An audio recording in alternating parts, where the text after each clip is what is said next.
नमस्कार दोस्तों, BR07 news channel में आप सभी का बहुत बहुत स्वागत है। तो दोस्तों, बिना मास्क के शादी कर लौट रहे थे दूल्हा दुल्हन, पुलिस ने रोककर काट दिया चालान। जी हां दोस्तों, बिहार के दरभंगा जिले में बिना मास्क लगाए शादी कर लौट रहे नए जोड़े दूल्हा दुल्हन को पुलिस ने रोका और चेहरे पर मास्क नहीं लगाने का कारण पूछा तो दूल्हे ने तुरंत रुमाल निकालकर मुंह पर रख लिया। हालांकि वहां मौजूद अधिकारी ने उन्हें समझाया भी।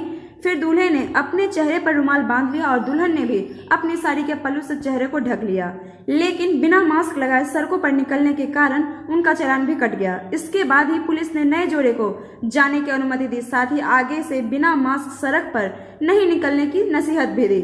मौके पर मौजूद हायाघाट के BDO राकेश कुमार ने बताया कि कोरोना के संक्रमण बढ़ने के कारण मास्क लगाने की अनिवार्यता को देखते हुए आम और खास लोगों पर सख्ती से इसका पालन कराया जा रहा है और जो भी बिना मास्क लगाए सड़कों पर दिखाई देते हैं उनका चालान काटा जा रहा है। तो दोस्तों, इस वक्त हम आपसे विदा लेंगे। आपको मेरी वीडियो कैसा लगा कमेंट करके जरूर बताएं।